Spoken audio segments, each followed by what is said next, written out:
नमस्कार, मैं रिया और आप देख रहे हैं डॉक्टर साहब। डॉक्टर साहब की आज के इस वीडियो में हमारे साथ मौजूद है जानी मानी स्त्री रोग विशेषज्ञों में से एक डॉक्टर प्रीति अरोड़ा। तो डॉक्टर साहिबा बहुत बहुत स्वागत है। जी धन्यवाद।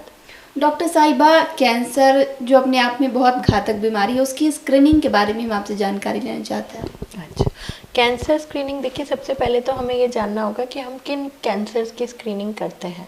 तो कैंसर स्क्रीनिंग में इंडिया में सबसे कॉमन कैंसर स्क्रीनिंग है सर्वाइकल कैंसर स्क्रीनिंग, और जिसके लिए आजकल मुहिम भी बनाई जा रही है कि कॉल्पोस्कोपी के द्वारा हम कैंसर सर्विक्स को स्क्रीन कर सकते हैं। कॉल्पोस्कोपी में यूजुअली हम लोग कैमरा के द्वारा जब महिलाएं ओपीडी में आती हैं तो उसमें पहले तो किस में किया जाता है, 35 साल की उम्र से ऊपर महिलाएं जब भी हमारे पास आती हैं तो हम लोग उनको कॉल्पोस्कोपी, पैप्समियर और एचपीवी डीएनए या लिक्विड बेस्ड साइटोलॉजी ये सब टेस्ट ऑफर करते हैं।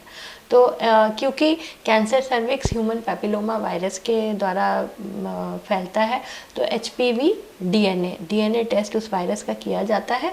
और पैप्समियर, कहीं एचपीवी डीएनए की फैसिलिटी अगर नहीं मौजूद है तो हम लोग पैप्समियर करते हैं सिर्फ। लेकिन बेहतर होता है कि अगर हम लोग 35 साल के ऊपर अगर कोई हमारे पास महिला आ रही है तो हम उसको ये इस बारे में जानकारी दें कि ये एक ओपीडी प्रोसीजर है।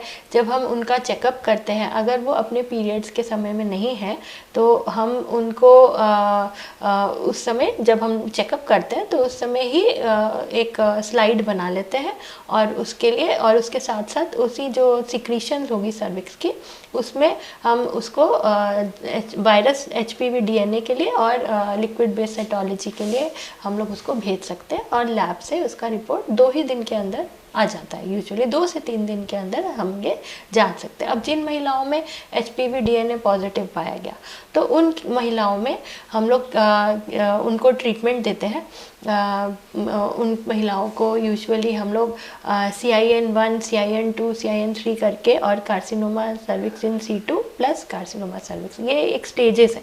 तो CIN क्या होता है? सर्वाइकल इंट्राएपिथेलियल नियोप्लासिया, यानी कि ये कैंसर बन सकता है पर ये कैंसर नहीं है। तो ऐसी महिलाओं में क्या पाया जाएगा? यूजुअली अनहेल्दी सर्विक्स पाया जाएगा। अनहेल्दी सर्विक्स है तो यूजुअली वो सेक्सुअली ट्रांसमिटेड डिजीजेस से हो रहा है, इन्फेक्शन से हो रहा है, तो उनको हम लोग 2 सप्ताह का एंटीबायोटिक देंगे। और अगर वो उससे एडवांस है तो हम लोग उस केस में लीप करते हैं, यानी कि उसको क्रायोथेरेपी से एक प्रोसीजर है जिसमें वो अनहेल्दी पार्ट को हटा दिया जाता है। कुछ छोटा ऑपरेशन है, बड़ा ऑपरेशन नहीं है। और अगर हमको उसमें कुछ अनहेल्दी लगता है तो हम लोग उसको बायोप्सी के लिए भी भेजते हैं। तो एक मिनिमम अल्ट्रासाउंड जरूर आप अपने जीवन काल में, अगर आपने प्रेगनेंसी के समय या प्रेगनेंसी के बाद कभी होल एब्डोमेन अल्ट्रासाउंड नहीं कराया हो तो मैं ज़रूर महिलाओं से रिक्वेस्ट करूँगी कि एक होल एब्डोमेन अल्ट्रासाउंड कराएं। इससे कोई रेडिएशन नहीं होता है और ये मतलब इसका कोई साइड इफ़ेक्ट नहीं है।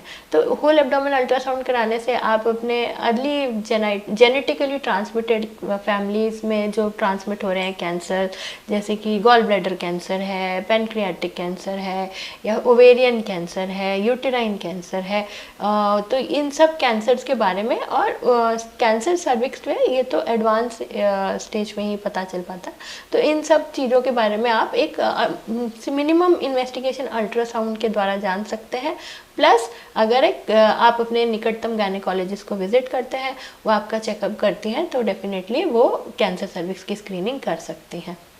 और ओवेरियन कैंसर में भी कुछ ट्यूमर मार्कर्स जांच किए जाते हैं। अगर किसी महिलाओं में 5 सेंटीमीटर के ऊपर सिस्ट पाया जाता है तो यूजुअली जो फर्टाइल एज ग्रुप है 15 to 45 years of age group में, उनमें 5 सेंटीमीटर तक नॉर्मल सिस्ट हो सकता है, जो कि अगली माहवारी में हो सकता है सबसाइड कर जाए विद या विदाउट मेडिकेशन। लेकिन अगर 5 सेंटीमीटर के ऊपर सिस्ट है तो उसमें CA-125, LDH और AFP, बाकी ट्यूमर मार्कर, लेकिन CA-125 सबसे कॉमनली, लेकिन एज ग्रुप के अकॉर्डिंग, जैसे 60 से अबव है तो CA-125 इंपॉर्टेंट है। लेकिन अगर यंग एज ग्रुप में है तो जर्म सेल ट्यूमर कॉमन होगा, जिसमें कि हम लोग LDH देखेंगे, AFP देखेंगे, CA19-9 देखेंगे। ये सब जो है ये ब्लड जांच से में किए जाने वाले ट्यूमर मार्कर टेस्ट है, जिनके लेवल से हम लोग ओवेरियन कैंसर, अगर एक सिस्ट दिख रहा है और ये ट्यूमर मार्कर पॉजिटिव है तो डेफिनेटली उस सिस्ट को हटाना ज़रूरी है। वो कैंसर का रूप ले सकता है और उसमें सर्जरी की ज़रूरत पड़ेगी। उसको होम्योपैथिक, आयुर्वेदिक या फिर नॉर्मल पिल्स वाली दवाओं को खा के, ओवर काउंटर ड्रग्स को लेके ना दबाएं। निश्चित तौर पे अपनी निकटतम गायनेकोलॉजिस्ट से मिले और सही सलाह लें। मैं यही आप लोग को जागरूक करूँ। और सिर्फ है ब्रेस्ट कैंसर। ब्रेस्ट कैंसर के लिए मैं ज़रूर आप लोग को जागरूक करना चाहूँगी कि सेल्फ ब्रेस्ट एग्जामिनेशन करें। ब्रेस्ट का एक अल्ट्रासाउंड होता है, उसका भी कोई साइड इफ़ेक्ट नहीं है।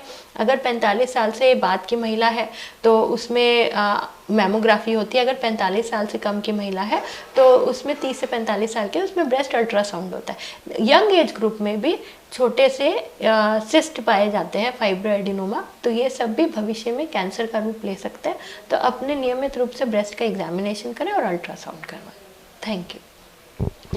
तो आप डॉक्टर प्रीति अरोड़ा को सुन रहे थे, जिन्होंने कैंसर की स्क्रीनिंग के बारे में हमारे साथ जानकारी साझा की है। इस विषय में आप क्या सोचते हैं, कमेंट कर जरूर बताएं। चैनल को सब्सक्राइब कर लें, फेसबुक पेज को लाइक कर लें। साथ ही डॉक्टर साहब से आपकी क्या सवाल है, कमेंट कर या मेल के माध्यम से भेज सकते हैं।